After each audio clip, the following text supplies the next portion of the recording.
And we are live. Hey we don't guys. have a live chat yet, but we're live. Hi people. As always, we are having some technical difficulties. I don't know why, but apparently we're not live on YouTube. I wonder if it's because I have this running. Anyway, do you want to introduce tonight's topic? Tonight's topic? Yeah. Well, before we start tonight's topic, shouldn't we start with like a bit of catch-ups? Yeah, okay. Where are we going with that? Well, the fact we're not doing models anymore. We finished models. Going through all the Subaru models. Yeah. How many episodes was that? 5? 4 or 5? 4. Yeah, something like that. 4, I think. I was Way just too looking many. at part 4 before this one. So yes, 4. It took us 4 weeks to go through all the Subaru models that we could think of. There was probably some we forgot, but yeah, probably. I think people most enjoyed last week's one. It seemed pretty good. Yeah. Well, last week was all the weird and wacky ones. Sorry, weird and wonderful ones. Exactly. The beautiful Rexes and stuff. Yeah. And also the fact that you're locked down. Like you were meant to not be here tonight. Oh, yeah, true. Okay, so where do I start with that one? I'm still trying to fix this YouTube thing at the same time, but that's not working. That's brilliant. Thanks, YouTube. I wonder if they're overloaded. But anyway, so as Jakeb said, I was actually supposed to be on holidays this week. So obviously with the whole coronavirus, COVID-19 pandemic, did we decide it was pandemic, epidemic, outbreak? I think I've just been calling it an outbreak. Either way, I can't go anywhere, so that's great. And on top of that, if you missed my actual personal videos, I'm sick as well. So that's not brilliant. Yep, YouTube is not playing the game for us tonight. That's all right. But tonight's topic, well, that kind of works with tonight's topic then, I guess. Common problems and issues. Oh, wait, hang on. Sorry. Because I mentioned I'm sick. If people did actually miss the video with that, I don't have coronavirus. As far as I'm aware. As far as I know, it's just a head cold. Because I don't have the sore throat, I don't have the headache or anything else. Fever or anything else. So, I'm not dying. Nathan, you're missing out on saying hellos. Hang on. Wait, the other thing that we're doing differently tonight that I've been plastering everywhere is the live chat. So, let me attempt to bring up the live chat. Where are we? There we go. So the most recent messages appear at top by the look of it?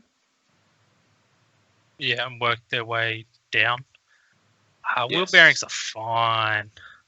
What wheel bearings? Until you get to STI ones. Who needs 4 wheel bearings? Wait, who needs 4?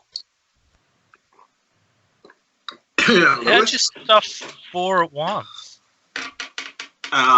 Usually that never happens. So, hi Carl. What does ACK mean? Huh? Carl said ACK. ACK. No idea. We've been hacked. Is that hacking with the typo? Possibly. I still have absolutely no success with this live stream thing on YouTube. Dude, I just realized I have way too many things to fidget with at my desk. Sorry. I'm paying attention.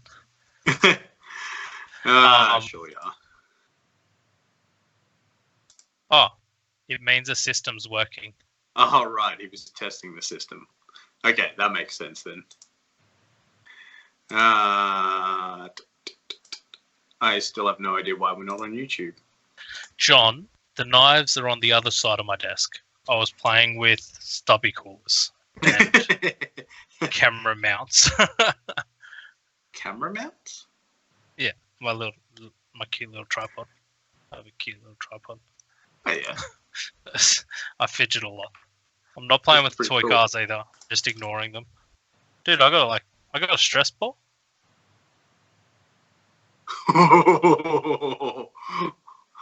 I do have pants on. The temptation was real, but I have got them on.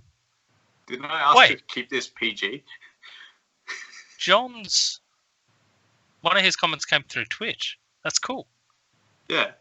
So we have Twitch. We would have had YouTube if that was working. Hang on, let me move this up slightly. What is that? That's my stress ball. It go. changes colour. Okay. Yeah. Yeah. But yeah. Okay. Since you didn't reply to my message on Messenger, can you screen share, please? I'm getting really confused. All right. And yes, I didn't see your message on Messenger. Yeah. There's so too many tonight's other things going on. There you go. It has. Tonight's I just stuff showed that to the world. Is the whole world still looking? I don't know.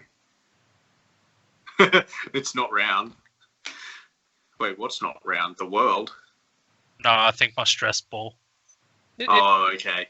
Yeah, that makes sense. It's a stress Tyrannosaurus Rex. John says there's... Why are you disappearing? Me? Yeah. Because I'm magic. Okay.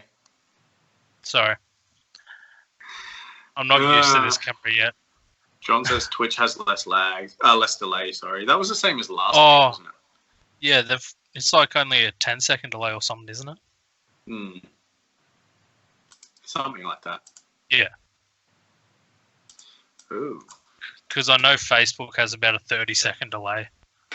Ooh, that's not good. What's happened now? No, the 30-second delay. I'm still trying to figure out this thing.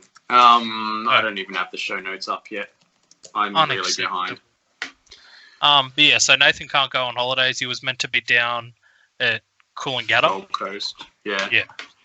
But there's no point him really going down when if everything's closed and everyone's inside, then what's the point? Yeah, that wouldn't be fun. No. But yeah, so that just means we have another week with him. I don't know if were you going to miss 2 weeks or just one? Just one. Yeah. So luckily we have him back. But yeah, so tonight's thing, common issues, like common problems with Subarus. Like obviously this isn't... Why did we just go bigger?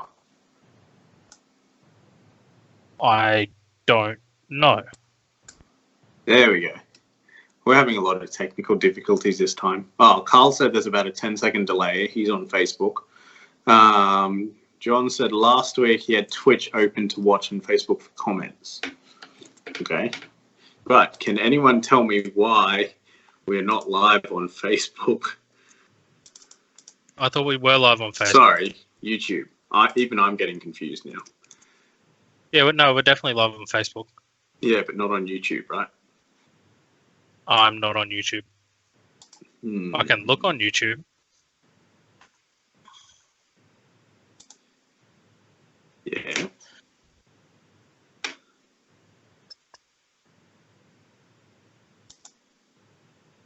No, it doesn't say that we're live.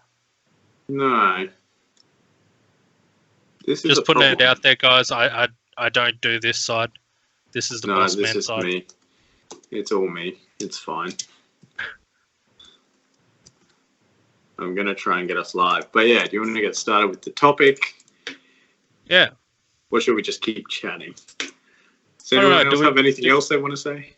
Do we want to keep chatting until Seto sorts it out? John said head gasket episode. We're not talking about the 2.5. Oh, wait. Yeah, 2 litres do head gaskets. Yeah.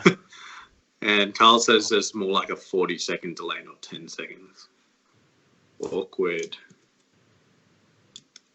Well, I'm watching, like, on one screen I have the screen share so I can see where we are in real time. And then I also see Facebook. And it's confusing. It's great. I love it.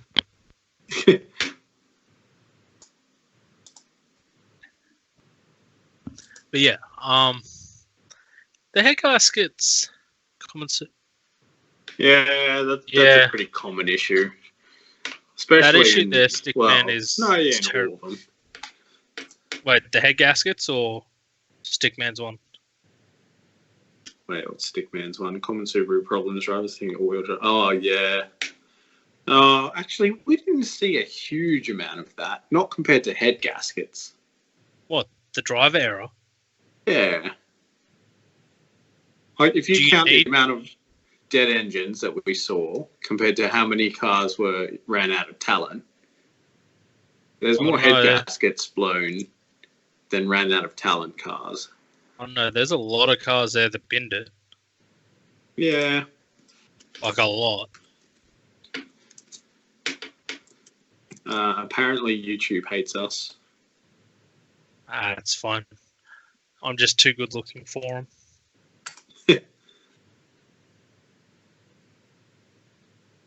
Yep, no idea how to fix that one. Good old O2 It sensor. tells me the channel is on hold. What do we do? Oh, is it the O2 sensor? Yeah.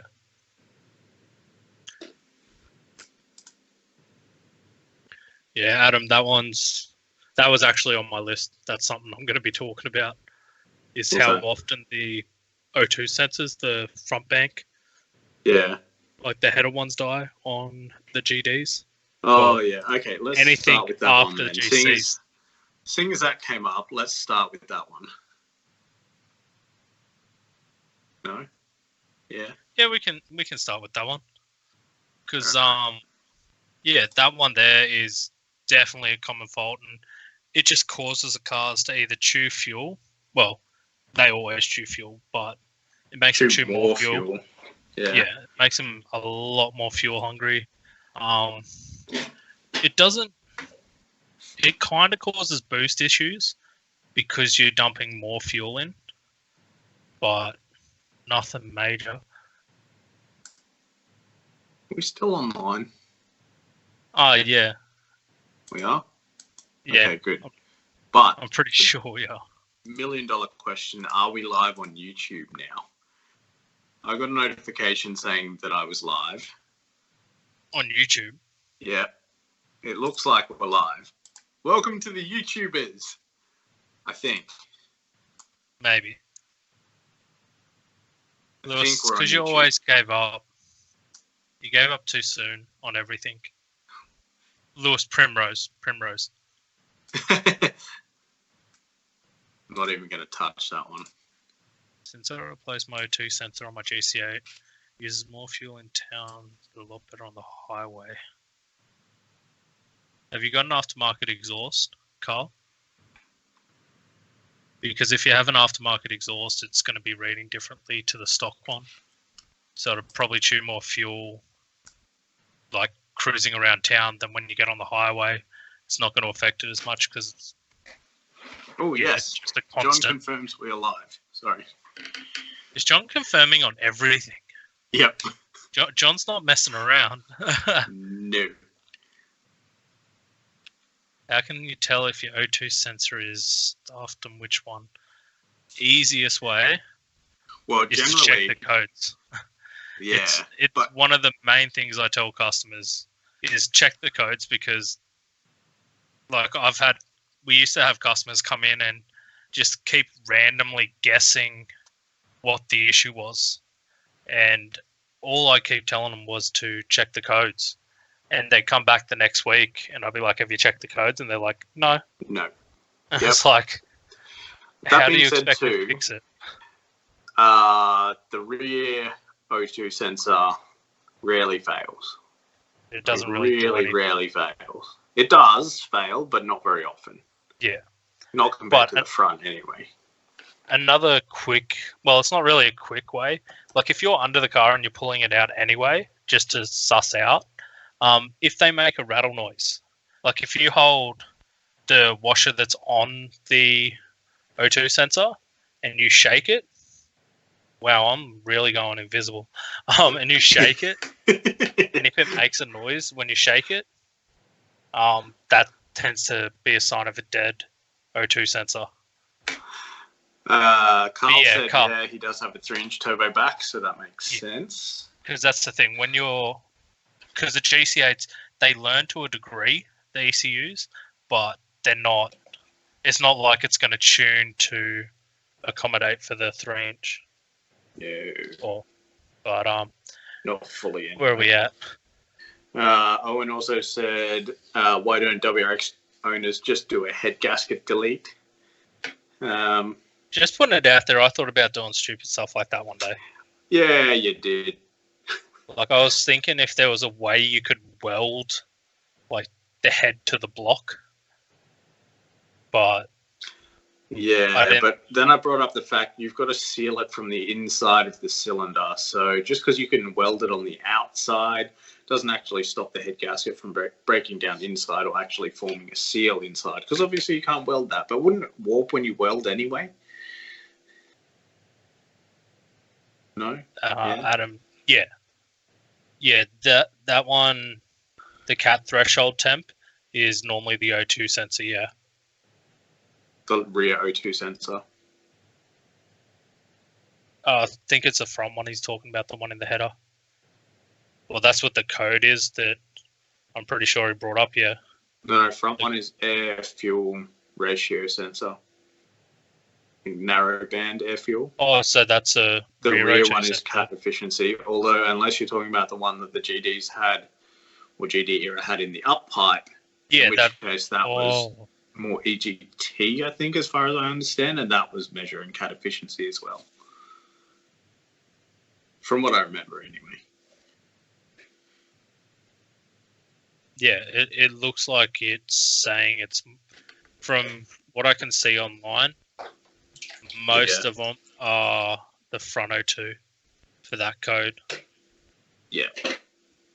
Which, like we said, it's one of the main one you see is that front O2 sensor. Go. Yep. Gearbox dying is user error. Like, not always. How do you not blow it up from user error? Because there's no, like, fair wear and tear, yes. Yeah, but that's what I was thinking. If you service the car and you take care of the car, it's not going to really blow. Unless there was something wrong with it already. Yeah. That's the thing. Like, if there's an existing issue from someone doing it, John, you need to try harder. I guarantee if you try harder, you will do it. I promise you. I have. It was great. Great feeling. Wait. The other big thing that people don't know, it used to be common knowledge, not so much anymore. Don't put a heavy-duty clutch on a 5-speed gearbox. Much as it's not a guarantee to break it, it increases your chances significantly, especially if you drive it hard. Yeah, because most people who throw the heavy-duty clutch in are like the ones who think that it's going to be better for them. Yeah, yep. As long as you take care of the 5-speed and you don't go like full drift boy and kick the clutch and everything, you'll be fine. Don't launch it either. Yeah, don't launch it. Definitely don't launch it. No clutch drops, but I'm waiting for it to fall out of... Yeah, John, just kick it. Like, that's something we should have got. We should have got one of the photos of my old gear set. Because I'm still so proud of that. That was a solid effort. Do you have that photo handy? No, I don't think so. Not the original. But Carl says he's doing his best not to kill his 5-speed. Good luck to you, Carl. You know the best way not to kill a 5-speed? Don't drive Take it out before it breaks and put a 6 in. Oh, that's not easiest way. Though. Like, 5-speed gearboxes themselves are close to $1,000. They used to be $1,000. Some people will sell them for more than $1,000 for a little while. Harlem, are you talking about a lightweight flywheel? Yeah, there's not really a such thing as a lightweight clutch, I don't think, is there? No. Like, there's a standard clutch. Yeah, the standard's just like an organic kind of base. And when you go heavy duty, it just makes it, they tend to change the pressure, like the clamping force on the clutch plate. Yeah. And that's what breaks everything. But the lightweight flywheels, yeah, good and bad. I wasn't a fan. Yeah, light pressure, like as far as I know, they don't do a light pressure variant. You just have like it doesn't you go have lighter pressure than a standard. Yeah, you just have the OEM spec, and then you go heavier from there. At least in the Subaru world, anyway. Maybe other manufacturers have a light speed. I don't know. Yeah. Although light pressure, light speed. Light speed sounds like a science. That is a science thing. It's a Subaru thing if you go past 40 pound. How many people do we know that have done that? 30 pound. Yeah. That's only 30. Oh, wait, no, yeah, he did go bigger than that, didn't he? Didn't Brandon go past 40 and Job go past 40? Well, they were very close. That was a long time ago. But yeah, I may be damaging the tablecloth here. Not a question, but BP GT Spec B EJ 255 with 300 good comp, I think never opened. Wait, where is that? Yes. I'm going to take that as a comment. There's no question with it, and I don't actually know how we're supposed to address that. Put it out there. More info, if you please. Yeah, that might help. But yeah, no, Carl. Normally, if you aim for 40 psi, you take the measures not to send your pistons through a block. And not always. Yeah, not always. Like some people try. In reply to Darren, is that good? Oh, okay. So now there's a question. Okay, so BP GT Spec B EJ255 with 300k. So I guess 300,000 kilometers. Not open. Yeah, like if it's got good comp and the motor's healthy and everything's been taken care of, it should be good. Yeah, especially if it's not. Well, yeah, it's good. It's good that it lasted that long, but I would have zero faith in it lasting, for anything like a long time more than that. Yeah, and the thing is, if it's been kept stock, it'll be great. Like Subarus in their stock setup live forever. It's as soon as you get kids like me and put their hands on them, that's when things go pear-shaped. Oh, here we go. John's interested in starting the Subaru Piston Space Program. That's volunteering, right? You got a boost here, John. We can do this. And Lance is asking, why do Foresters owners think 20-year-old factory headlight covers are worth money? If they're brand new, they would be. If they're second hand, produced anymore. Yeah, if they're second hand, they wouldn't be worth. In my eyes, wouldn't be worth much because it's plastic and yeah. Like if it was brand new, still in plastic, you're gonna pay a pretty penny. But if it's old, hell no. I'd be telling them where to stick it. Which, yeah. Wait, by headlight covers, are we talking like the protective things that clip over the top? Or are we talking like the actual, like, lenses? Like the plastic lenses? The casing, the headlight casing? Because if those are in good condition, those are probably worth money. Because they all go that yellowy, icky, sun-faded colour. Weathered colour. Aged. Yeah, not to perfection though. No. But I don't know. We may get a reply. Oh yeah, that's right. We've got to wait the 40 seconds and see.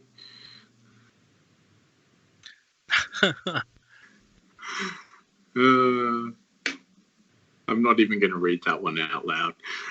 What's this one? Josh says, a bit late to live stream, but any theories on why headlights are a common Subaru nightmare? Which part of the headlights are we talking? Oh, sorry, head gaskets. I don't know. I'm just trying. If you're talking like stock form, I don't tend to see the issue. EJ251. Yeah, true. Yeah. It's because it's a 2.5. Yeah, 257 wasn't subject to the same thing, though. 257 was ringlands. And I have. Hang on, Lance says yes, any factory option pieces. So I'm guessing we're talking about the clip-on covers. Yeah. I've just had a customer request. Just give me 2 seconds. Okay. I'll let you keep talking. Okay.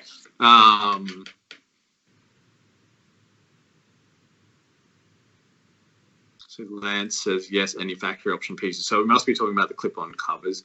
But yeah, as to why, back to the original subject, or the subject after that one, why do head gaskets always go in a Subaru? I see what you did there. I really have no idea. Why do the head gaskets go? Yeah, Carl reckons it's the open deck. They tend to warp at high RPM, which causes the cylinder wall to rub on the gasket, slowly wearing it down. Or at least that's what he was told. That does make sense. But that theory would work. It's just you did bring up a good point. Those 251s were terrible for it. Yeah, they would have been open deck, so that fits. They would have had a thinner cylinder wall. I got your back, Anthony. Nice. Do you guys now deal with? Yes, we do. The Sarah. Do we? Oh yeah, yes we do. I hope. Although currently it's a bit hard to get a hold of them. Yeah. But anyway. Yeah. So. Yeah, that does make sense. The open decks, but the confusing part is like a normal WRX. Oh, but then again, they'd have different torque settings. You'd feel like they'd torque down the WRX more, because a standard WRX without messing with the boost don't tend to push head gaskets. Yeah, well, like you said, if you leave everything stock, then stuff doesn't go boom. Yeah, but then it's not as fun. Yeah, no, definitely not. Like Arx Anthony, he knows what fun is. These are like 26 pound a boost or something. Wait, Harlem is asking, do we sell clutch plates? Are you talking just the plate itself, or do you want the whole kit? Like the friction material plate and the pressure plate? I don't know if we can buy parts separately. I think we can, but I've never tried. Josh, if yours, like, is it, so it's a built WRX, I'm assuming? Like a tuned WRX, or no? Mine, what did you say? Mine just went on my 2-litre. Was the reason why I brought it up. Okay.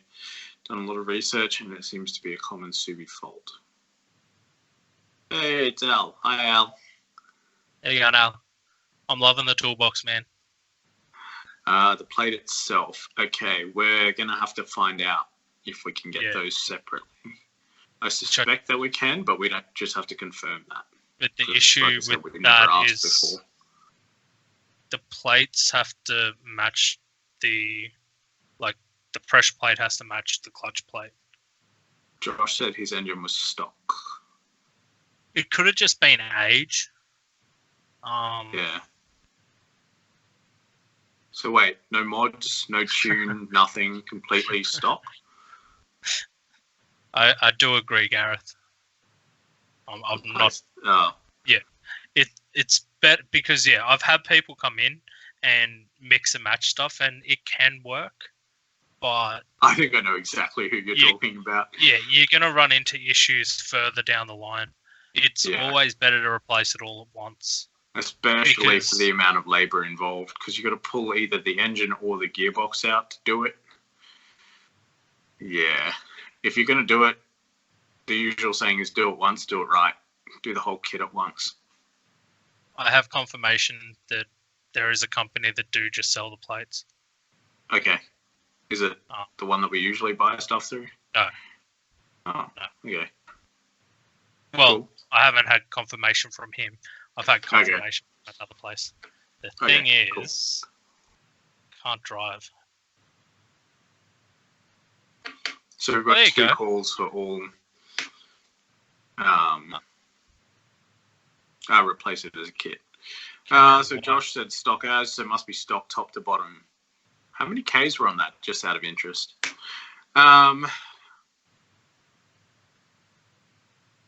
Yeah, so the best way to do it, Harlem, is to just swap out and put a brand new clutch kit in. Just for the record, for the audio version, Harlem said I've taken my clutch off and the plate is different to my pressure plate. Yeah, but Gareth raises a good point. He says they will need what type of clutch it is in there now and what brand. Yeah. But even then, which model? Well, I suppose. Yeah. 250,000, Josh. That's a pretty good slog. For a WRX, 250. Yeah. What year model too?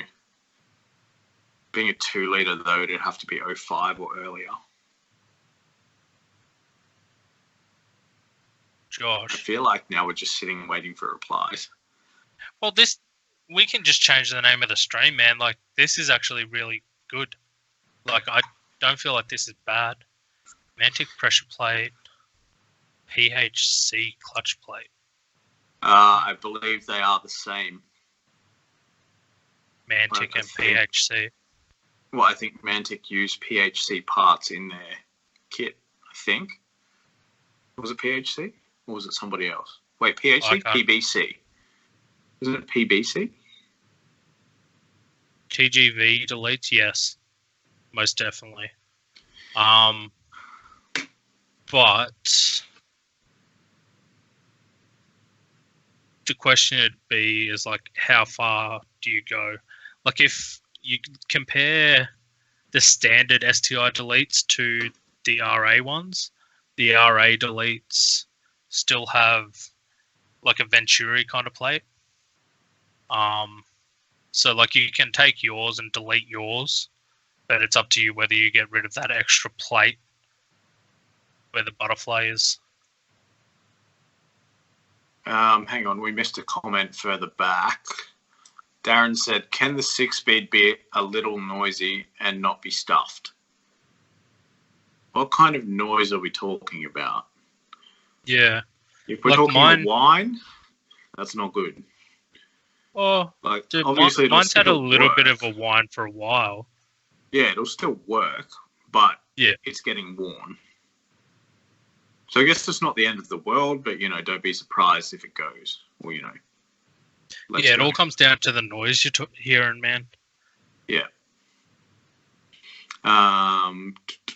Just catching up on comments again. Gareth said pressure plate would be stuffed, throw-out bearing, speaker bearing would all be stuffed, replace it all. Yeah. It's a fairly good call.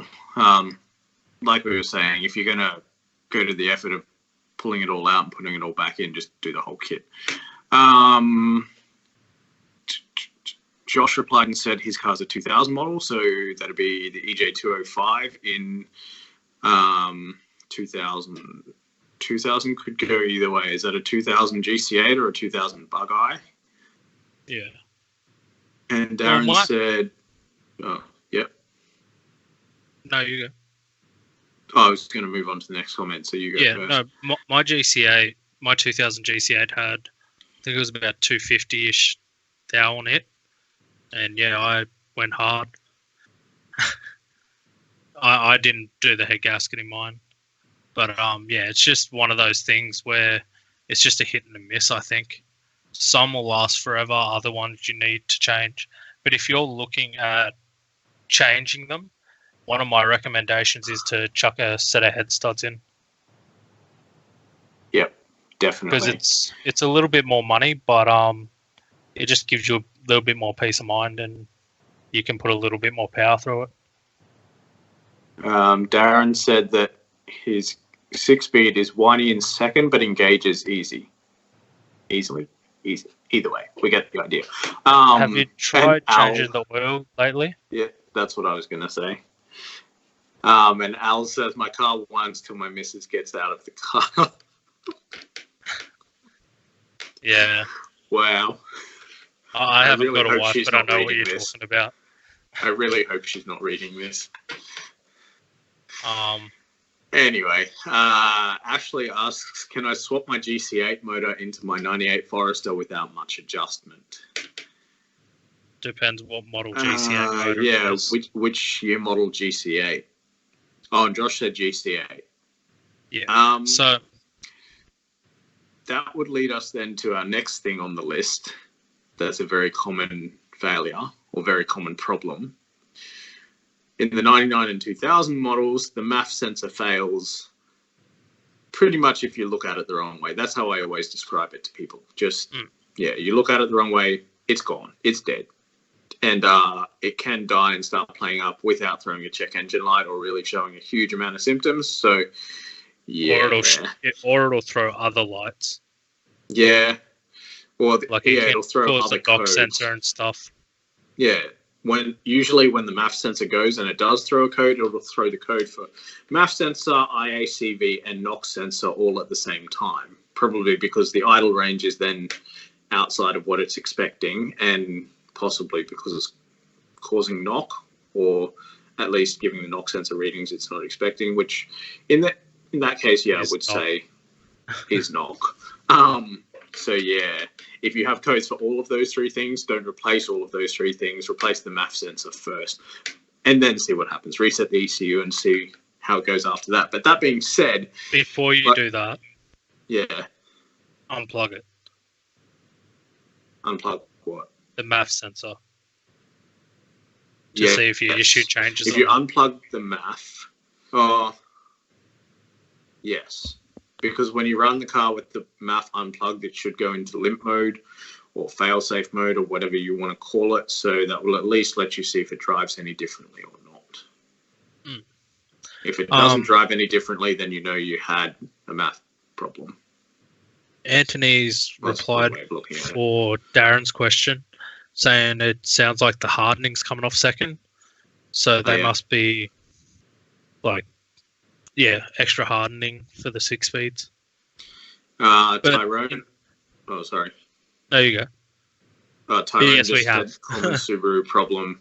Did someone say O2 sensor bank 1 sense 1? Yes, that was the first issue that we covered. Yeah, and one of the other issues with that as well that we didn't really mention was most of the plugs changed. So I'm pretty sure between the Bug Eye and the Peanut, they swapped. If not the early Peanut, by the late Peanut, they were definitely different to the Bug Eyes. I can't remember the in-between, if they were the same or not, for the O2 sensor, the plugs. Oh, I think they changed around 05. Yeah. MY05 from memory. Well, what year's Matty Rose's? Yeah, true. He was 03 or 04, I think. His didn't work with my STI. Yeah, true. Because I'm pretty sure I tested it. It must have changed earlier than that then. Yeah. So that's one of the issues. You've got to make sure you get the right year model for yours. Ashley says 97, 98. Okay, the next question is the Forester that you're talking about, one, is it Australian delivered? And two... is it already turboed? Yeah, is it a GT? Or are we talking an NA Forester? Non-turbo Forester.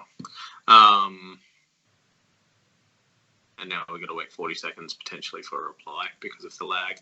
Oh, look, here's Carl. The O2 sensors, sorry, I got off you guys, were different to my GC8. The pins and locking are the same. So you can pull the pins out from the plug and put them in the plug and it'll plug straight in. Yes, that is a thing. Because 99 2000 had a different plug to 98 earlier. And I'm pretty sure they were the same sensor with a different plug. Because I had swapped those over for a few people. Oh, yeah, because you had the white ones, then you had the the semi-transparent ones. It'll be hard. It would be very Ashley hard. replied and said NA Forester, so that is not simple. If Not you at all. know someone who's good with wiring, it's simple. But if you don't know anyone who's good with wiring, it's not simple. Yeah. Tyrone said, on New Year's Eve 2019, my O2 sensor broke at midnight. Good way to start the new year. Or start the year, sorry. I don't know if I'd agree with that, but once you apply the sarcasm factor, yes, I would agree with that. And now Harlem says, flashing cruise control and engine light, then went away. Then my dash lights went off for a while, changed my cold air intake position, then dash lights turned back on. Now my dash lights are off again. You have a gremlin. Yeah. I don't know if I want to read that one out. But yeah, Harlem, your car has issues. Yeah. Wait, is this who I think it is, Harlem? I don't know. Facebook store. Go. I'm not doing such a thing. Carl says it's not that hard, easiest one I've done, so that must be O2 sensors. And Nick and Josh need to get a room. That's all I'm going to say about that one. Yeah, it's good. Thank you. Sorry, Dad was just checking that he made the right decision with my light. Yeah. Ashley says, How do you pronounce that? Okay, cheers. Easy. Cheers, lads. No, it's not easy, but you're welcome. That one. Anyway, nope, I'm not reading that one out either. And Harlem says, yo, probably because your Facebook stalking him. I'm trying to. Oh, I spelled it Apparently, wrong. Nick also loves us. I think I should be afraid giving the initial question. I do miss Nick. I haven't seen Nick for a very long time. Oh, no, I think I know. Yeah, I know who it is.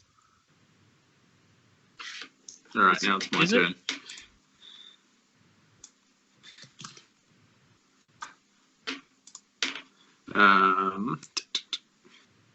He looks familiar. Yeah, no, yeah, dude, it sounds like you got some gnarly gremlins going on, eh? Yeah. Yep.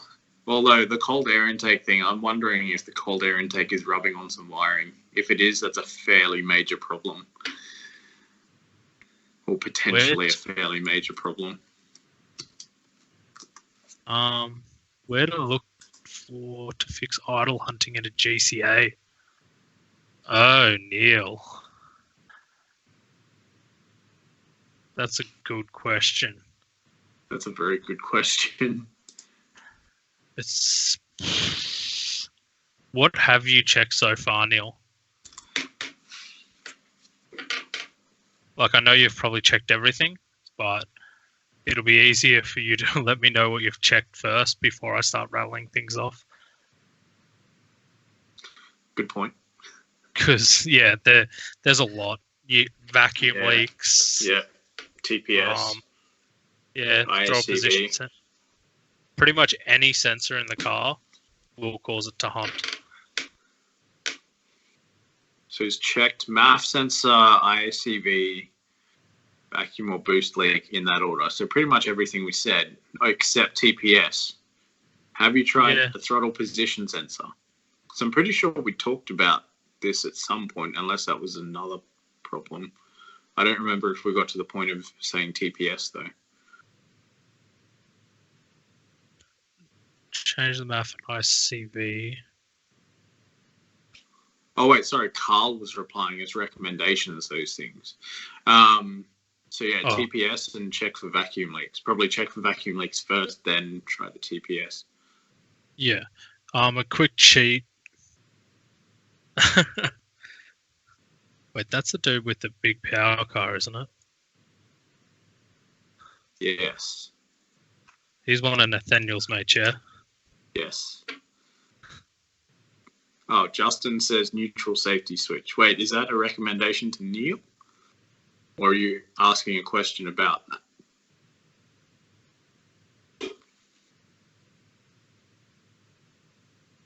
Hmm? Well, Justin's comment, he said neutral safety switch. So I'm wondering if he's replying with that as something for Neil Or to check could be or for look Neil. at. Was his automatic before?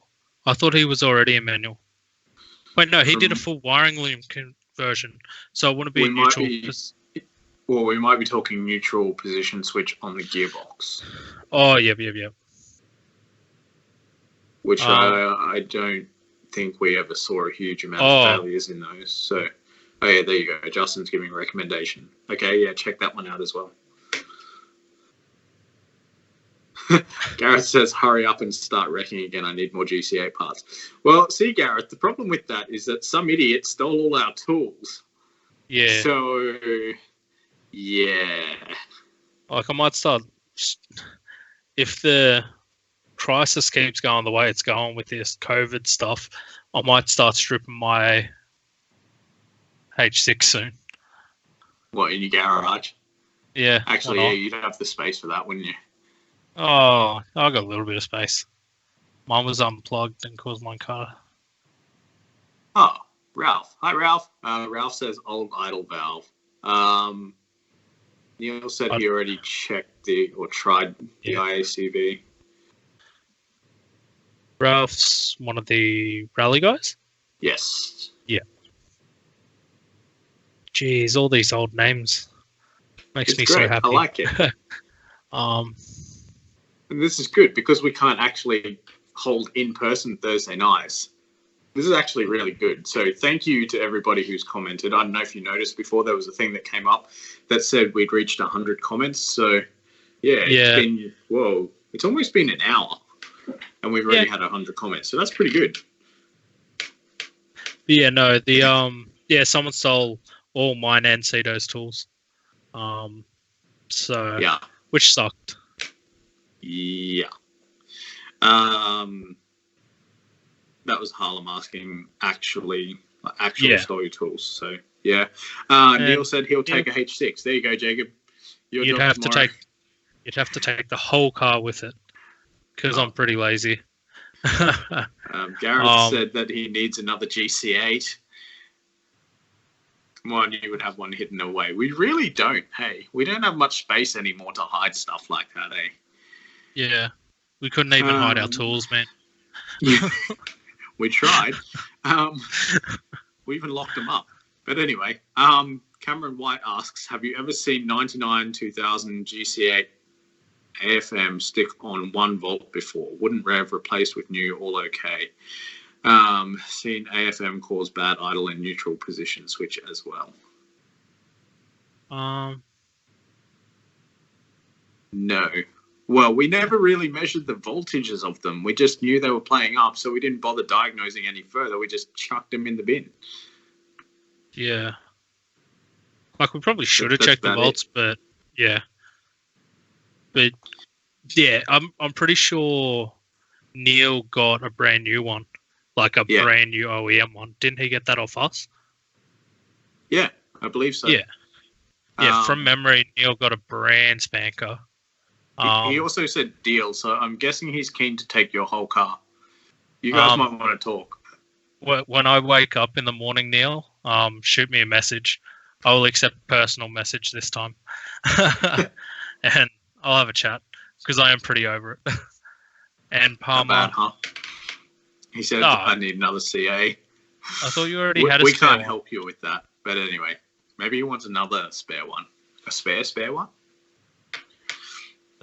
Ben Allen says, need some mint GC8 seats. Are you asking or are you saying you need some? Sorry, let me rephrase that. Are you asking if anyone needs some because you have some you want to sell? Or are you saying that you need some that we can obviously no longer supply because we're not wrecking anymore?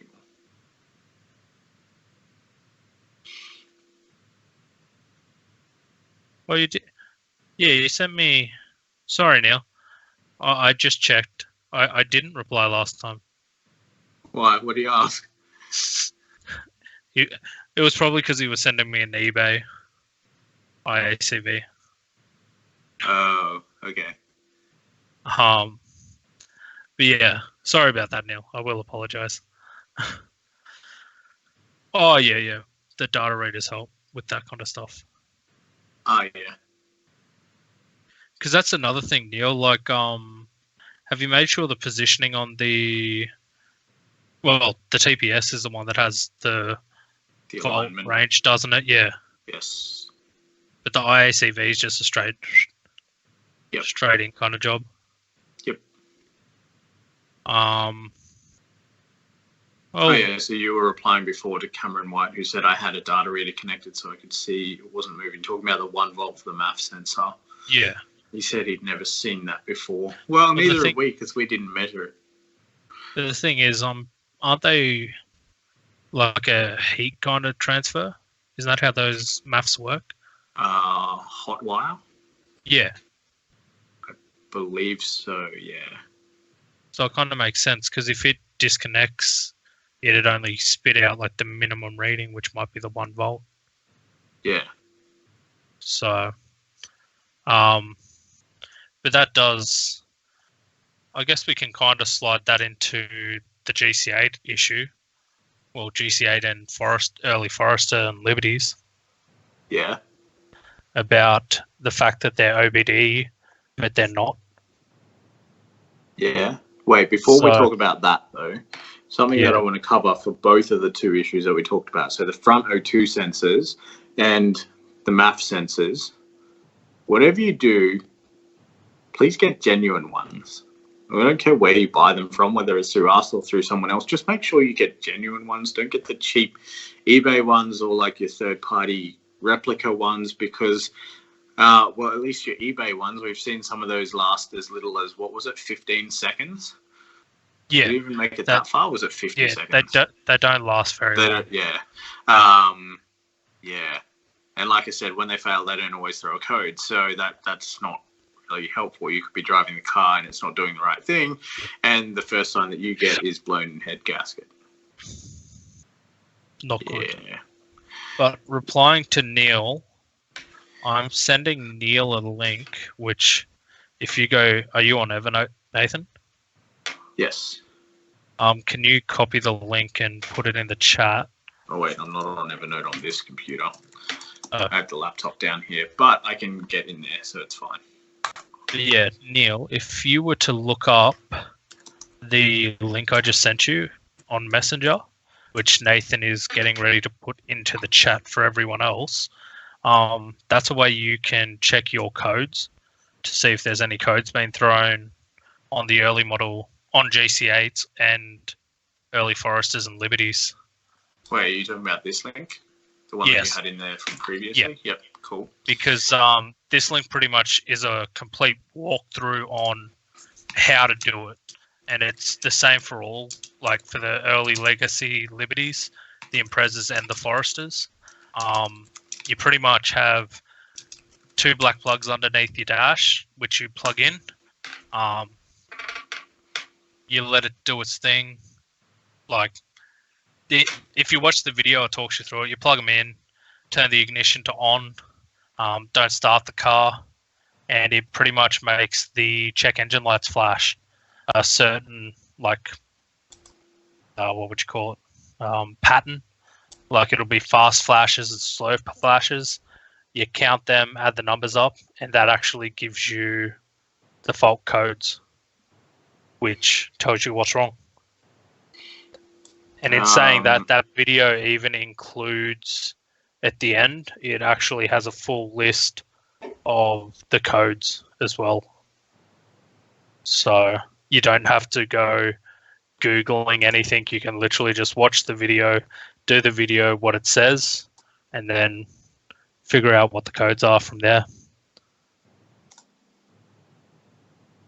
It does, but it's not... Wait, you've got to read the comment. Read the comment. Which one? The one you're replying to. So dose does. Yeah, I know. It does, but I'm pretty sure the codes are written in a different, like, I forget what it's called. It's SSM, which is a Subaru thing. Select It's monitor. that thing. Yep. Instead of your regular OBD2. So unless you have a really expensive scan tool, it's not going to work. Like I've had so many people go, "Oh, I've got a scan tool, I can just scan it," and then it's like it's not going to work, man. But yeah, it was in that period where they were changing between OBD1 and OBD2, so they just didn't change like the codes or the way it read. Hang on, I missed Joel's. Carl replied and said this was for the same issue, for Neil's issue. No, sorry, for the 1 volt MAF sensor issue. Talking about depends how it's connected. I'm not going to read that in full. Joel said, for Neil's problem, dirty throttle can cause some idle issues. Bit of degrees and a clean cloth should do the trick if that's the issue. I guess so. It's not very common though, as far as we saw. Yeah, not for idling, not for hunting. Neil replied. If he worked at Subaru, it might. But if he's just got one of those basic, like $50 ones or $100 ones, it's not very likely. Like Nathan could probably grab one of the cheap ones and show you a cheap version, which would be in the bottom drawer of my old desk. There's a table in front of it and a pallet jack. Oh. Yeah. Oh, don't go in there then. Yeah. Not unless you want to hear me die on live stream. Or at least name myself. I don't think we'll do that. Some scanners do it, but yeah, it's just the cheap ones that like super cheap and that sell won't do it. Yeah. Justin, yes, most definitely. And it's one of those things where if you're doing a timing belt, we've had so many people go, "Can I just get away with just chucking a belt on?" And it's like doing the gearbox and having people ask if they should do the throwout bearing. I want to slap people who say those kind of things because it just makes no sense. Because if you're pulling everything apart to do the belt,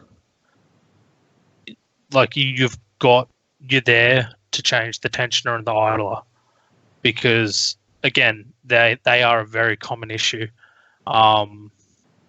Just the way they are, like. But it's in all cars. That's a real common issue for most cars, is people cheap out and decide to just put a belt on instead of everything. So, but yeah, I know with the H6s, they have issues with the hydraulic tensioner for the timing chain. Yeah, normally you have one of the bearings in the pulleys give out. Water pump, yeah. Is Carl's the one who had the air gasket, or was that Josh? That was Josh. Yeah, the timing belt doesn't tend to snap. You normally skip teeth due to wear elsewhere. So either the timing belt's stretched or it's worn out bearings. Like Nathan. Nathan had this issue with his Outback. It was making a noise. It sounded like it was knocking. But I'll admit, when I drove it to like its final resting place where we took the motor out, I said that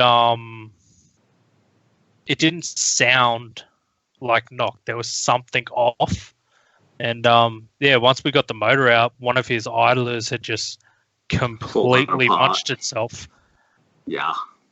Where are we at? Wait, so did we answer Carl's question about the water pumps? I think you addressed that. What about the water pumps? Didn't do mine when I did the belt and idlers. It depends how many kilometers were on it, Carl.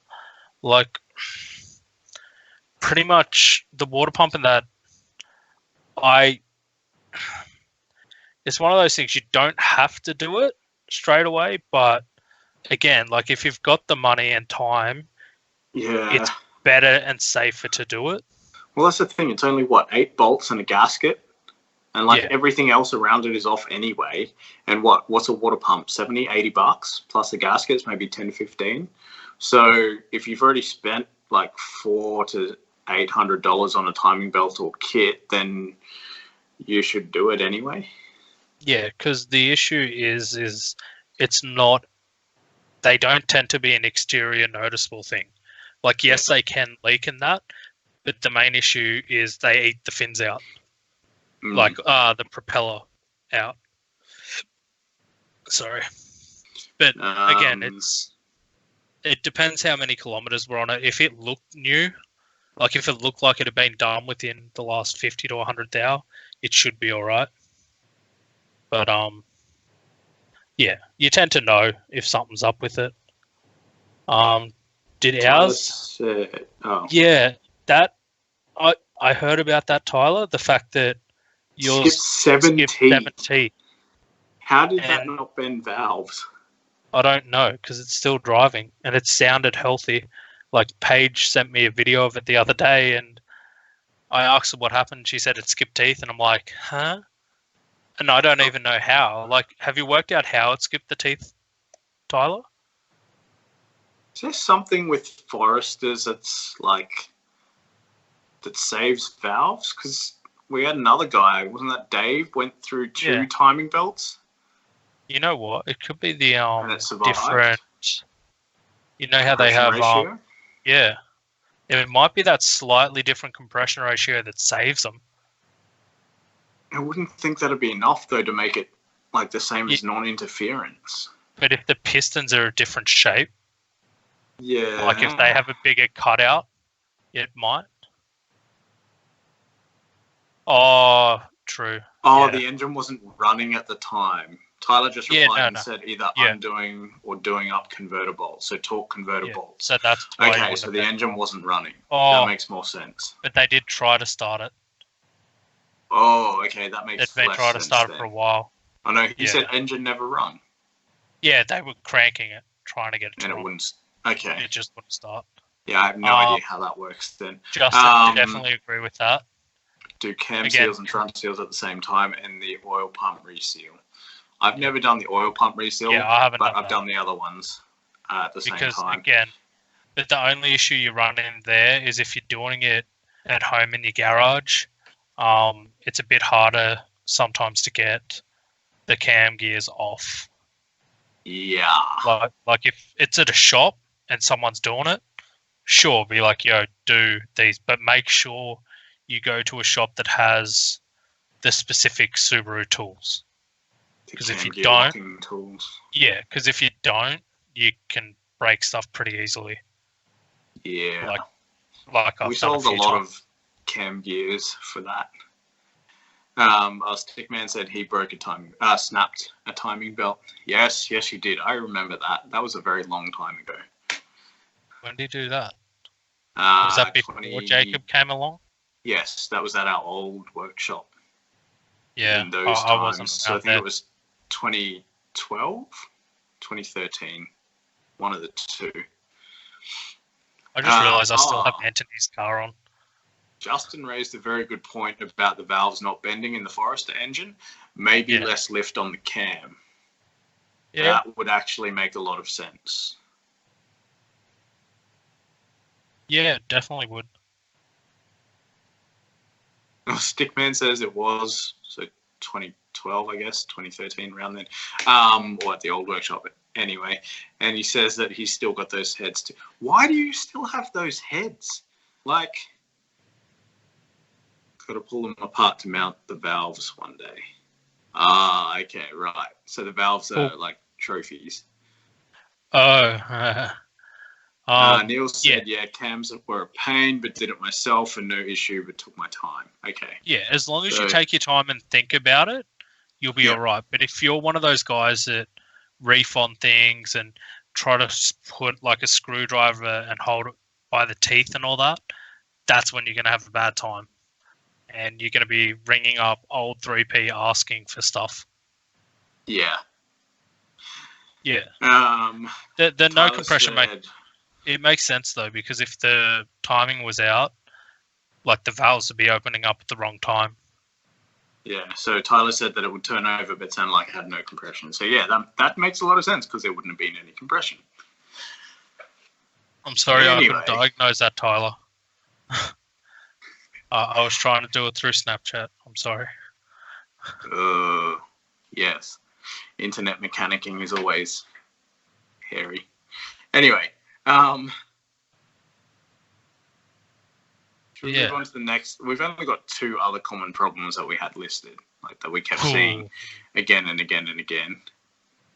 Ooh. Big flame out the throttle. That's always a good sign. That's never a good sign.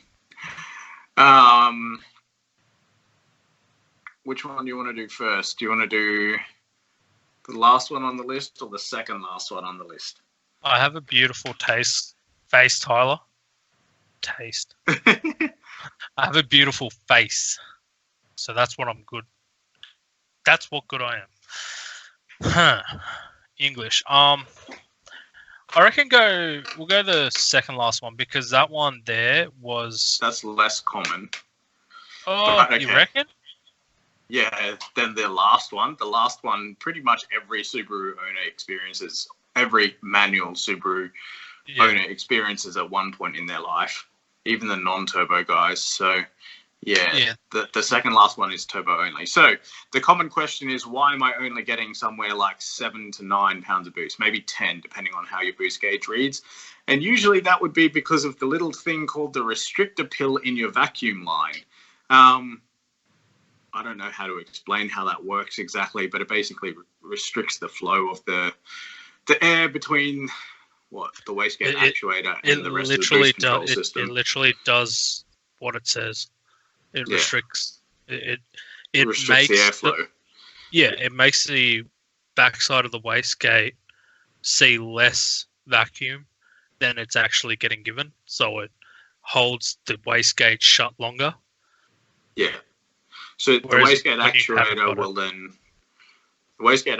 will open your wastegate and then cause any excess pressure to just get released, so you don't build any more boost. I'm pretty sure that's the best way to explain it anyway. Sorry, not pressure, exhaust gases. Releases your exhaust gases, so then you don't get any more boost. So the restrictor pill makes the wastegate actuator, like Jakeb said, see less pressure. So it takes longer before it opens because it opens at a certain pressure. If you restrict the airflow, then it just takes that little bit longer before it gets there. So then you jump from, say, somewhere between 7 and 10 pound to about 13, 14 pound. But people replace their vacuum lines thinking they're doing the right thing, going, we'll put all new hoses in this area, and then not realize that little thing in there was fairly important. And I'm pretty sure you can get those brand new from Subaru for no more than 15, 20 bucks. Yeah, I think. Yeah. I haven't looked it up for a while. But that also kind of works as well with something I didn't put on the list, but is another thing I've had people mention is they've done pretty much what Nathan just said with the vacuum lines, with the brake booster lines as well. So they've made everything pretty. Oh, yeah. Or put fresh lines on and go on, hang on, why are my brakes so hard? Not working?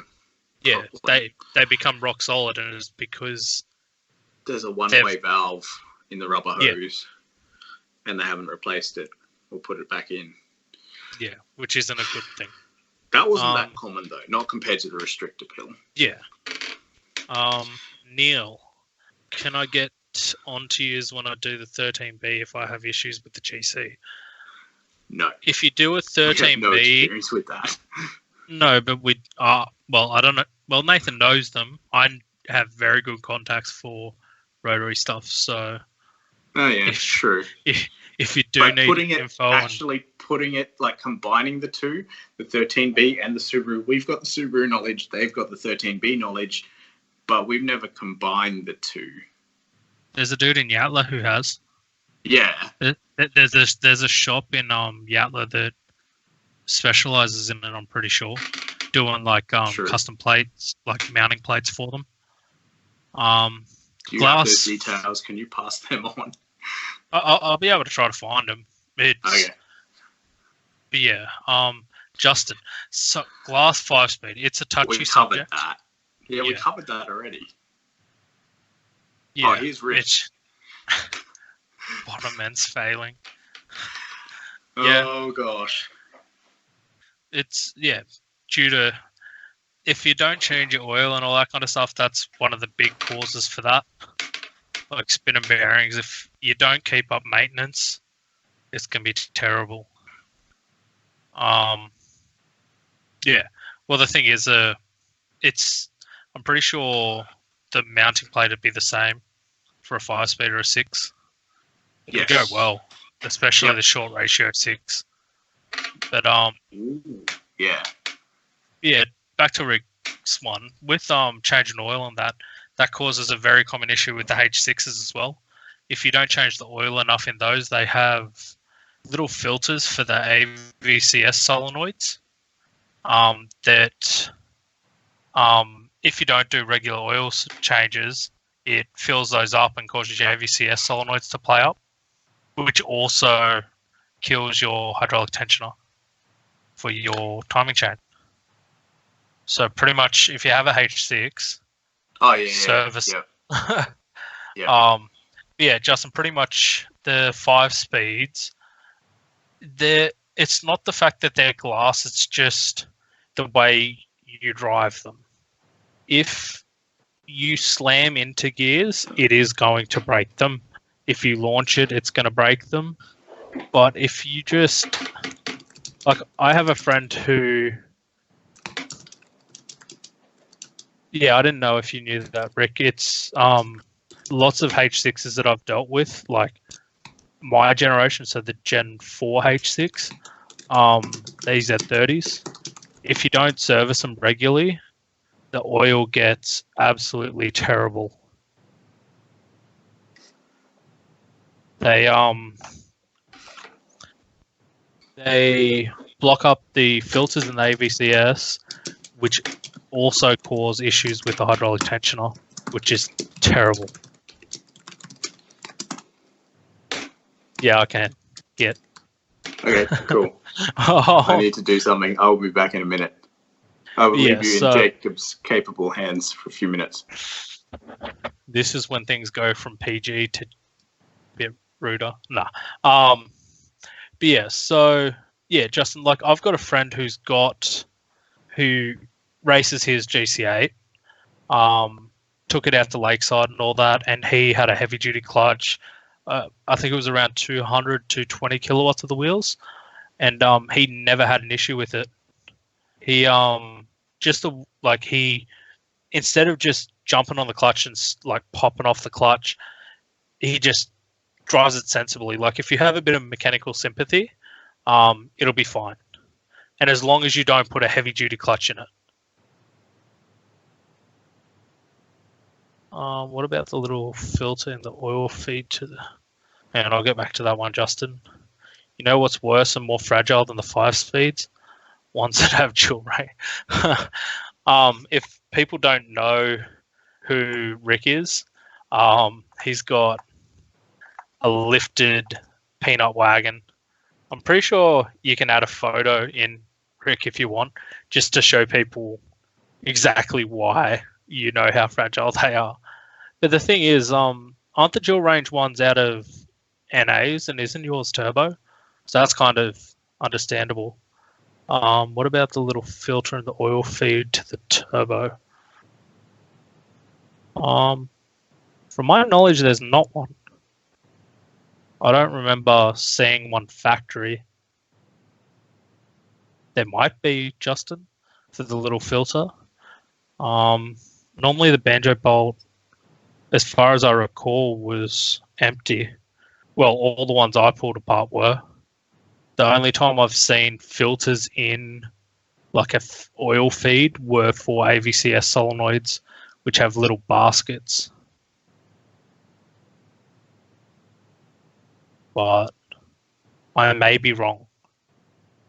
If Anthony or Rick... Oh, yeah, well, Justin, baby it. Just don't go kicking it or anything like that.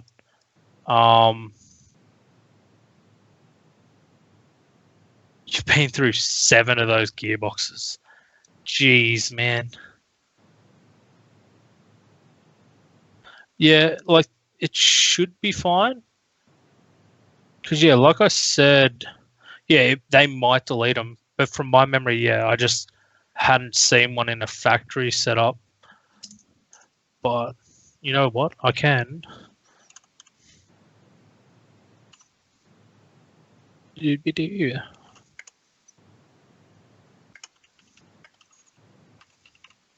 Yeah, like, even with the AVCS and stuff, people tend to delete them out because they tend to be that fine that they just cause issues.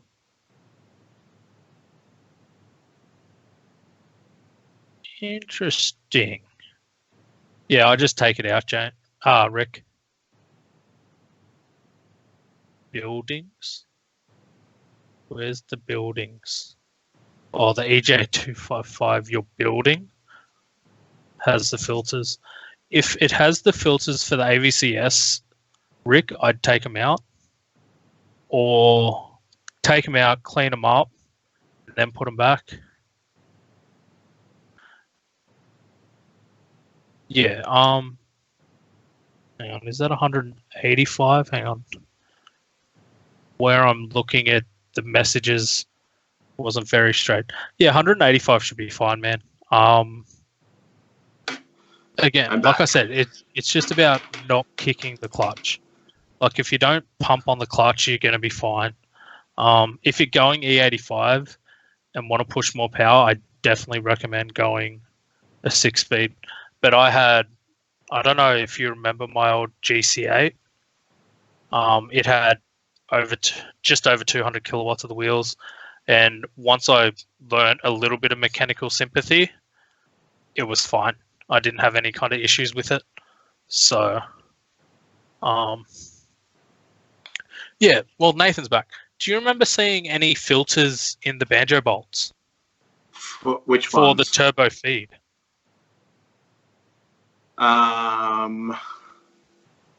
Apparently the VF34 had them, I think, from memory, but it wasn't very common. Basically, I think the VF series turbos came with them from factory. Yeah. But I don't know if that was all of them or not. Yeah. Like I said, guys, like, I'd be just pulling them out. Yeah. I never put any back in, but I don't think I ever actually saw any. I only ever heard about them. Oh, you can't add photos. Seto, you can't add a photo. Can you add a photo? Not really set up for that with this setup. No. Not on into the comments. Oh. Of Rick's car. Because he was talking about the dual ranges and stuff, and I mentioned the fact that he has a lifted peanut wagon. Oh, like, we don't have to do it straight away, even if you put it in at the end of it all.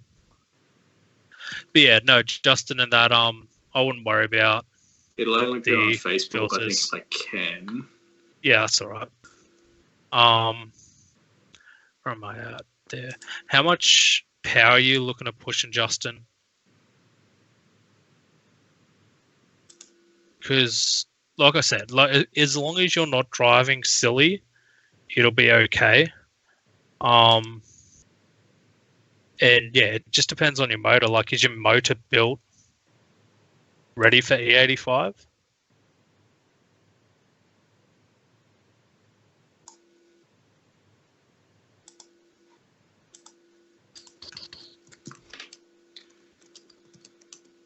Now we wait for the lag. Yeah, it's all right. It'll get there. It'll get there. Oh, here we go. Rick sent me photos. Oh, yeah.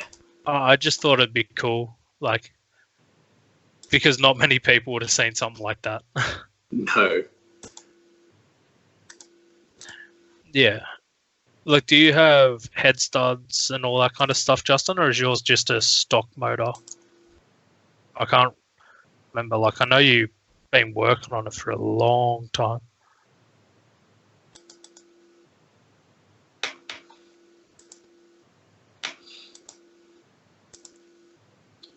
Have you already got bigger injectors and stuff in it now too? Cause 200 to 220 should be fine, dude. As long as you're not, like I said, as long as you don't slam gears and launch it off the line, you'll be fine. Just because the main issue is people just trying to jam it in and the gearbox not being ready for it. Huh. It turns out we can't add photos as comments to a live stream. Oh. I thought you could. But well, guys, you know can't. what we'll do? I'll ask Nathan nicely if at the end of the live stream, if he can make a post about Rick's car. I'll do it now. Because he's already sent me the photos. Yeah. Too bad it's been a year since it did its... Wait, so hasn't that car been on the road for a year, Rick? Seriously? That's killer if it hasn't. But yeah. Justin, like, I knew how long you've been working on that. But as long as it's been treating you well. But yeah, just baby it, man. Or, like, start saving. Just hold your phone up with the photo. I could actually do that. No, we're making you feel special, man. He's on it. He's making a post just for your car. Yeah, Justin. My advice would be to start saving for either a 411, 444, or a 6-speed. Like, because down the line, if you want to push more than 200, 220, you're going to need at least a 6-speed. Or at least, like, a decent 444. Anthony. It's alright, Rick. If you haven't noticed, the car behind me is one of my mate's 2-doors. You know, I could probably do that, eh? Each week, just have a customer send in their car and I use it as my background. Yep.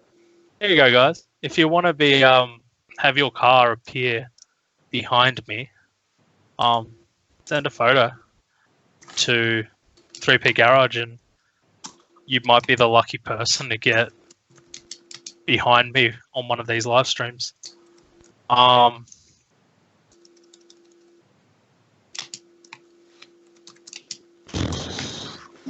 There we go. There is now a post. To a degree, yes.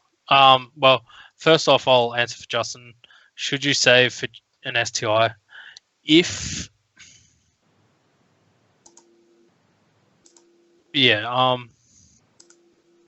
up to you, man. Like, an STI is a better base to build from, in my honest opinion, because you've got the 6-speed, you've got the bigger brakes, you've got the better motor. That's already there for you, then to build up. Like, I'd probably leave your car at the 185 and just enjoy that and then save up for an STI and get a big old STI. Then to jump to Carl's, a 444s and 411s stronger than the stock 354. Slightly. Would you agree, Nathan? Like yes. They'll still break it. Whether the metal is physically stronger or not is a really big topic of debate. Apparently it is. I'm not convinced. Basically, the way it was described to me is that the shorter ratios make it harder to break. That's, because you're putting less power, less torque through it at a time because they're shorter ratio overall. Yeah, and the other thing is the only 444 I know for a fact is stronger would be anything from the Myo 5 on, because they got the thicker gear set. I think that was 03, wasn't it? 03 on. Oh, it might have been 03 on. Yeah. But yeah, they had a stronger gear set, like a thicker gear set. So,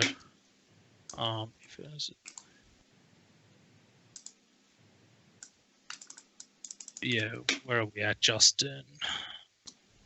Did Justin say? Yeah, the version 6 motor, like they're good, but not being closed deck or semi-closed deck makes it a little bit harder. Like I said, you'd probably, because yours, Justin's is a bug IA. Yes. Yeah.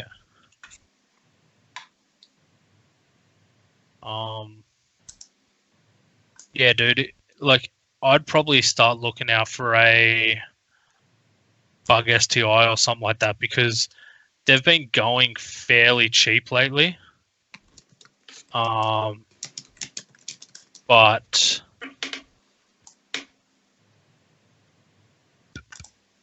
where am I at? Yeah, they've been fairly cheap lately, so yeah, I'd probably go for one of those, man. Just because it'll make your life easier. And the thing is, like, oh, I forgot how much work he put into his car. A lot. I just looked at your car, Justin. I'm just like, actually, no, because yeah, dude, look for one like my old STI. If you get a white bug eye STI, you could swap most of those parts over onto it. You know what? We might do that next week. We might show off his car because it looks cool. Actually, you know what? Now's probably as good a time as any because I did say that we were going to try something new next week on top of the live chat this week. Yeah, so just next week. Next week, if I can get my head around it, well, actually, I will get my head around it between now and then. We're also going to introduce the ability for you guys to join us. So you can video call us, or I guess audio call us, but hopefully video call us and be part of the live stream. So you can show off your car, you can ask whatever question you've got. It doesn't have to be typed out or chat. You can actually live stream with us effectively. Yeah.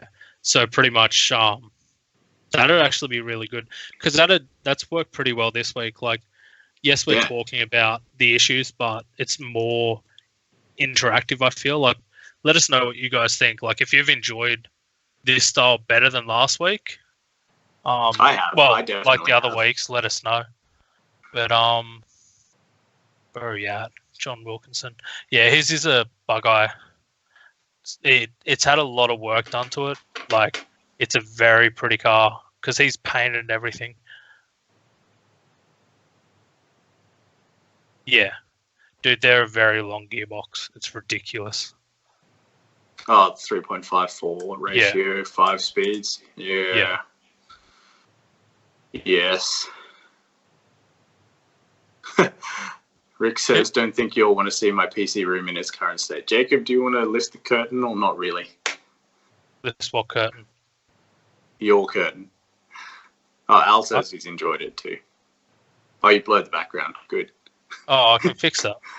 Oh. Oh, yeah. Yeah. See, my computer room's my bedroom. Okay. Let me I fix have nothing this. to show. Yeah, I have a magic background wallpaper. Yeah. But the problem is, like... Wait, what am I doing? I think lifting the curtain, just because of the delay between messages. We're only seeing that message now. Carl said 110 in second is wonderful for overtaking. Yes, it is. Yeah, it is. I'm sorry I didn't make my bed this time, Rick. It was made last week. I just didn't make it this week. My background, however, my background is actually here. Oh. Uh-oh. And I'd agree with Rob with that too. It is a very good ratio if you have power. Oh, yeah. Especially in the 6 speeds, like 3.54 6 speeds are very cool. Which, is that what you're running, Rob? I can't remember if that's what he's got. I would guess so, but I'm not going to say for sure.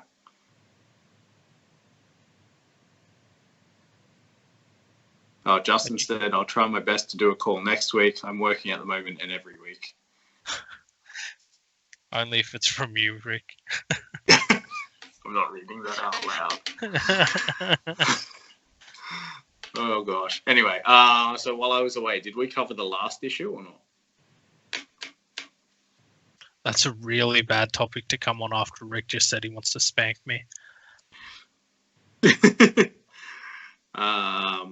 Yeah. So 354, 6-speed in his with 260 kilowatts. Yeah. That's John. What about Rob? That's John. What has Rob got? I feel like I should know this. Which one's Rob? Is he weapon? No, that's Robbie. Do I need to call up Nathaniel? Why? Is it this the guy? Does Rob know him?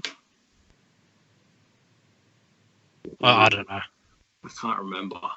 I recognize names and stuff, but I can't remember who knows who. Oh, PPG gear set 5-speed. Oh, Cool. yep. GC. Green one? Or am I thinking someone else? Alright, see you later, Al. Again, thanks for the toolbox, man. Bye, Al. I'm not telling anyone where it is. Well, it's not here, so that's all anybody needs to know. Yeah.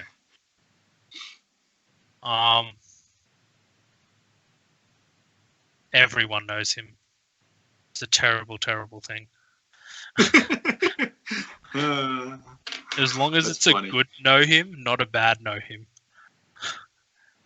I don't think he I has ain't any touching bad that knows one. him anymore.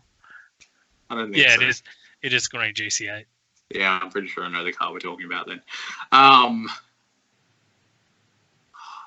What are we talking about? You want to Okay. move on to the last issue? Not being able to stay stiff or firm. There goes our PG rating. Um, Gear shifter, bring it back. Carl asks, is a PPG gear set a good upgrade to do if you can't afford a 6-speed? If you can't afford a 6-speed, you can't afford a PPG gear set either. They're more expensive. Like you could, no. You pretty much have a choice of going 6-speed or a PPG. Secondhand, if you want to put a brand new PPG set in, no. You're better off getting a 6-speed. Oh, But- yeah. But PPG's a gangster. Like, they sound so cool. You know you're in trouble when someone pulls up beside you when you hear that whine, because they're going to put on a show. Yep. Martin asks, can you set the record straight on why reverse bonnet scoops are pointless? No, I can't. Thanks for asking. Reverse bonnet scoops are pointless. Yeah, I'm not touching that one. Yeah. I'm just trying to think. Like, we know that if you've got a front mount, having a scoop does hinder your car's performance. Like, we know that. Because they cause the air pocket where the intercooler should be. And that's not coming from me, that's coming from a dude who's built some very big, gnarly Subarus. And he's got is it a Myo 8 STI? You know, the PMS car? Yeah. Yeah. So that's like 400, 500 kilowatts of the wheels with a front mount, and they've blocked off the scoop because it was causing issues at high speeds. But yeah, so the last issue for tonight is the floppy gear shift, which Every pretty much, manual Subaru owner comes across at some point. yeah, it's terrible when every gear feels like neutral. Yep. Water to air probably would work because there's still something there to stop the air pocket. Because the issue he was running into is the air would come into the scoop, and instead of being forced down, out underneath the car, it'd get caught where the gearbox is and just rotate and cause a big old pocket. And it'd trap hot air in there, and he was having overheating issues. That too. John says just replace the top mount intercooler with an oil cooler. Well, I've seen people do that. Yeah, I've seen that a few times, especially on rally cars. Like I don't know if anyone did it, but there was also talk of like a pre-radiator cooler. Pre-radiator? Like pre-turbo cooler. So you have the coolant go into there before it goes into the turbo, and cools it down before it goes into the turbo. Oh, yeah. Which is another possibility. Like, I don't know how feasible and beneficial it'd be, but if you can keep the turbo cooler, you can keep the turbo cooler.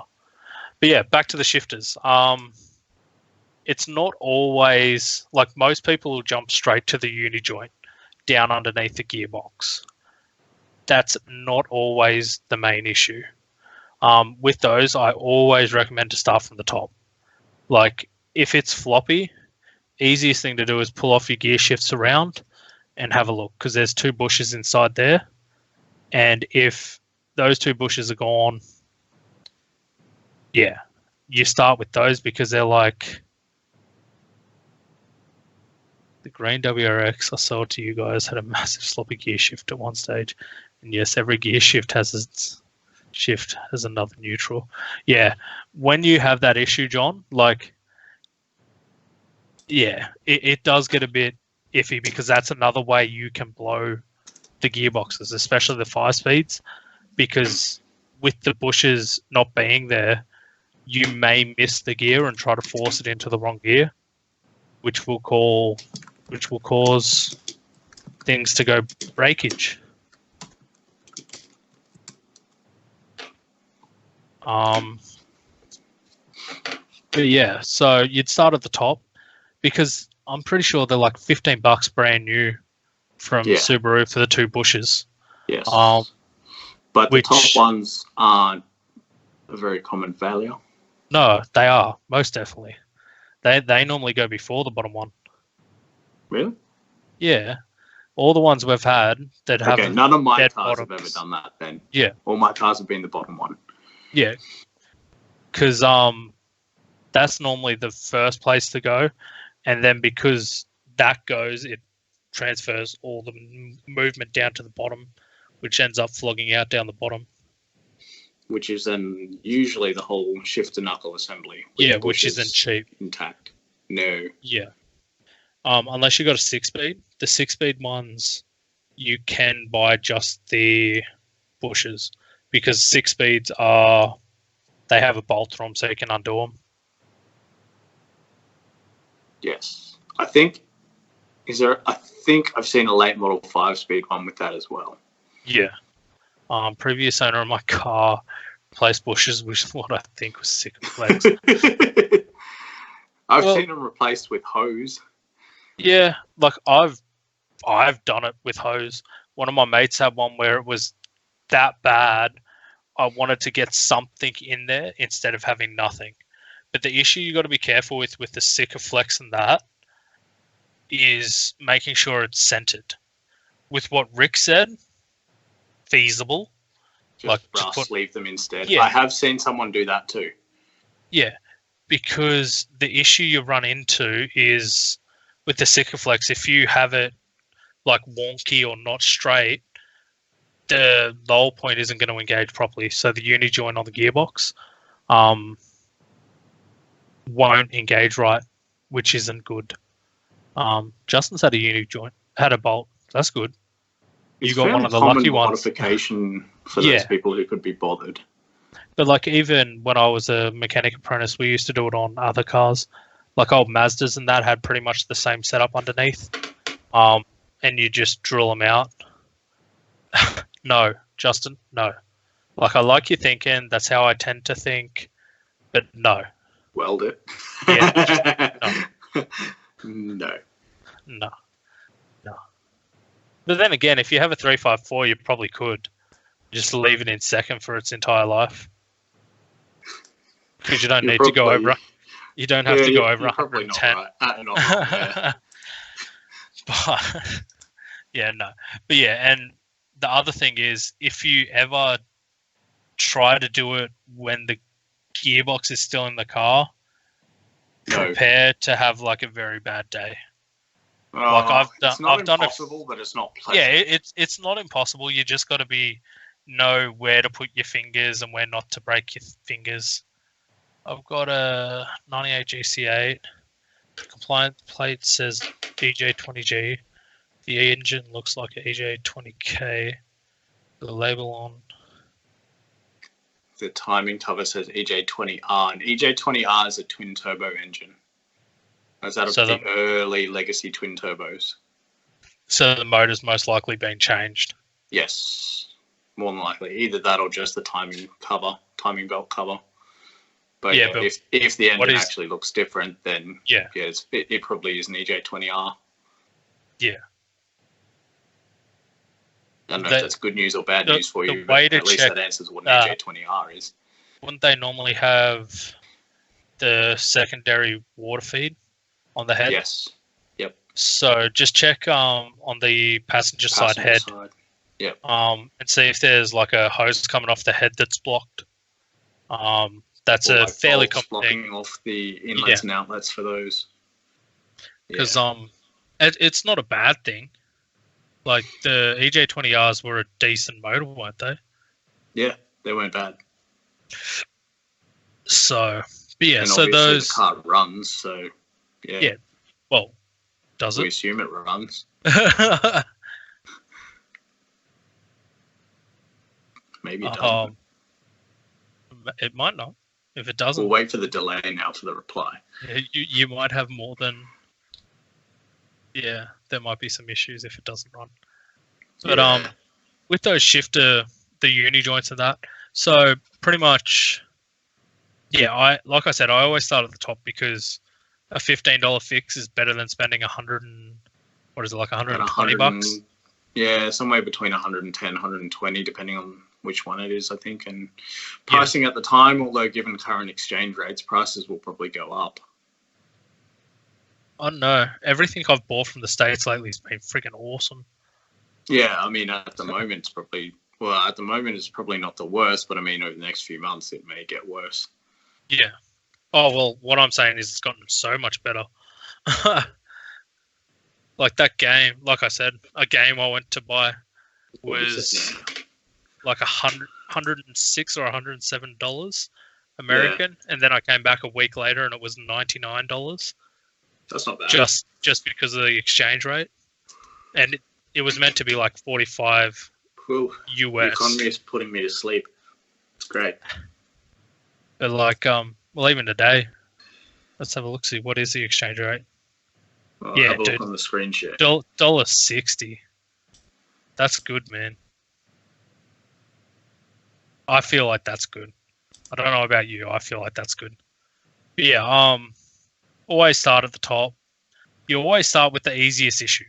So if it's moving, check the top first, then go down the bottom. Because like we had a customer before we stopped, they had a lot of shifter movement, and they instantly thought it was the bottom one. When we got it to do it, I've hopped underneath, and the bottom bush was absolutely perfect. It was pretty much brand new, but the top was just gone. Like they had started eating away the metal on the shifter. So yeah, not a good thing. But in saying that, guys, I feel like we can nearly wrap it up, I think. Yeah, I think we can call it a night. That's that's almost 2 hours. Yeah, that's all right. But as long as everyone's had some fun, which I'm pretty sure everyone did, and learned a thing or two. Oh, wait, here. We got a reply from Ian. He said, thanks, the engine ran before I took it out, but was trying to figure out what engine it is so I know what parts to get. Is the water feed the only way to tell the difference? It's the easiest. Yeah, there are other ways, but they're a lot more subtle. That's probably your biggest one. If we're just talking about the block and heads, that'd be the easiest way to tell straight away. Yeah. The only other, like, because even if it was a 20G, you can't tell with the hatching because some 20Gs have the hatching, others don't. Yeah, so it doesn't really. So yeah, it's but yes, really just if you can see the feeds on the head, the passenger side head, it's pretty much a dead giveaway. And then much, yeah, you just have to go from there. Hang on, a 98? Is it a 98? Yeah. Why did a 98 have a 20G? That's right. 98? Yeah, they were still EJ20Gs.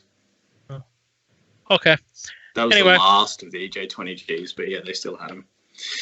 Anyway, well, right. We're going to call it a night, guys. Us. We'll be back same time-ish next week around 8:30 p.m., which has been about 8:35 p.m. this week and last week. But anyway, who's counting, right? I hope no one's actually keeping an eye on that.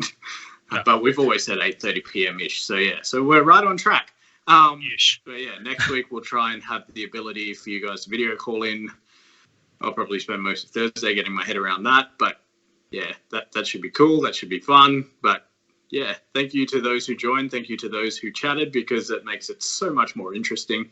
And it really keeps the community feel that we had down here when we were still doing, like, live, in-person events before the whole virus shutdown thing happened. So, yeah. So, yeah, let people know if you want to try to join the call next week. And the other thing, like I said, if you want to get your car behind me or a PG photo behind me, send it through to the 3P. Through our Facebook page. Yeah. That'll be the best way to do it, and we'll sort through because then Seto can at least monitor. Yeah. Rightio. Anyway, guys, if you enjoyed it, like, subscribe, all that fun stuff, and let your friends know. Yeah. The comments are turned off now, but thanks, Rick. We can see that. Thanks. Anyway, have a good week. We'll see you next time. See you guys. Bye. Bye.